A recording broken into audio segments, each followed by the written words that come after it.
Brother Tafari, I'm not gonna start introducing them because I'll talk too long. So I'm gonna let him just go for it himself. I just want to tell him how much I appreciate him being part of our faculty. Brother Tafari. I appreciate you too. I was born. No, I'm kidding. No, so good evening, everyone. I hope that you are well, that your families are well, that your friends are well, that their families are well. I'm Tafari Meliziswe. I've been teaching at I believe, for 4.5 years as well, and in a number of different roles.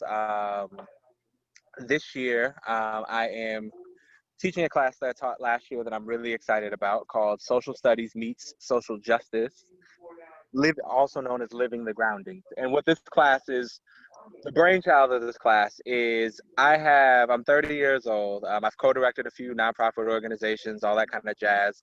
One that I'm particularly proud of was an organization for people that are in the Atlanta area, Habesha, Helping Africa by establishing schools at home and abroad. I co-directed the Baltimore chapter in 2011 to 2013 or so. And one of the things I loved about that experience that I brought to my teaching practice is that it was the first time that I got to respond to what a lot of young Black students were needing. I taught in schools before. I'd been engaging with young people before.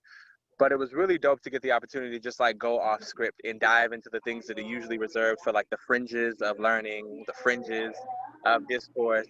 Like, let me tell you about this, but you can't get the deep vibe of it here. With Habesha, we gave students an opportunity to develop their own relationship to Africa, both conceptually and geographically.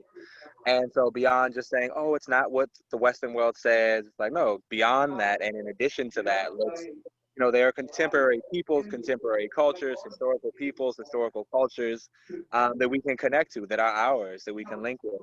And there's a resource there that we can pull from, draw on, and that we also have present here in the United States, wherever we find ourselves, and throughout the African world. And so I've always constructed my classes with that kind of framework of like giving students an opportunity to lead their own learning, and I'm a guide for that learning. And I think that's to tie in one of the questions that Mama Fia asked. What I love most about teaching at Aya is that it is genuinely a space to create a community of learners and to cultivate a love of learning.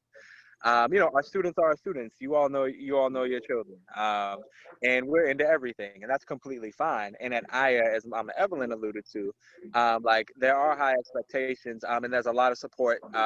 Like what we ask is not beyond them, and even if they're not aware of that yet.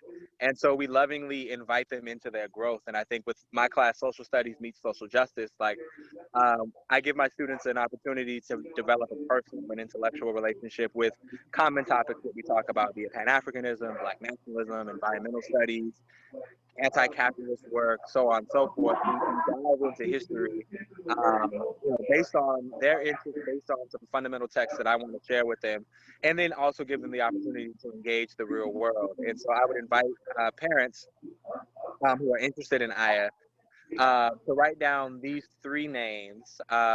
One is Ruha Benjamin, Ruha, and then Benjamin as it's normally spelled.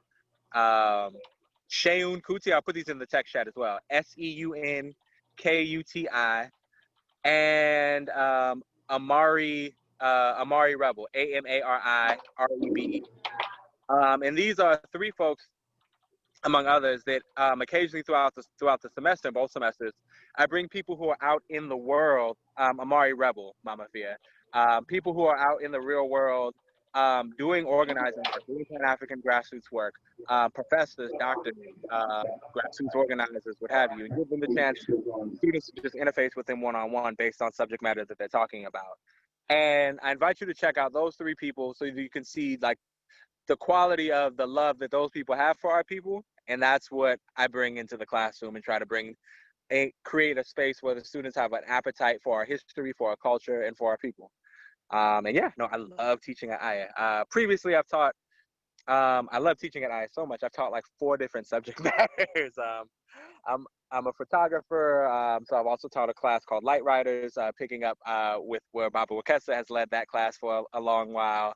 I taught an introduction to African architecture class maybe 2 years ago with a really, really talented woman named Marili Okuma Buma, who's doing amazing work. And so my whole thing is exposing our students to the best of what we have to offer and give them the chance to develop their own relationship to it. And that's all I got. Thank you, Brother Tafari. For those of you who are not familiar with Aya culture yet, Mo just means right on. Amen. Yes, so it is. Ashe. I think it's is it energy? What does it mean in Kikongo? Does anybody know? I'm not sure. I know in Tree, There we go. Right. Mo is short for Monekasa, or it can also stand alone. Mo, and what it loosely translates to, it's kind of like what we would say in the States, like when people like, that's what's up. Monekasa literally translates to me like you all have done well, like good speech kind of stuff. And so it's a way that we kind of praise each other when I guess, you know, good speech has been offered. And so we'll say Mo for short as a way to kind of, you know, charge each other up. And the students get into it, it's fun. At first they're like, what do you mean this isn't cool? And then 6 weeks in, they're like, oh, Mo. So. That's right. That's right. You know you and Aya when you say Mo. Thank you, Brother Tafari. So well said. Thank you so much for your service.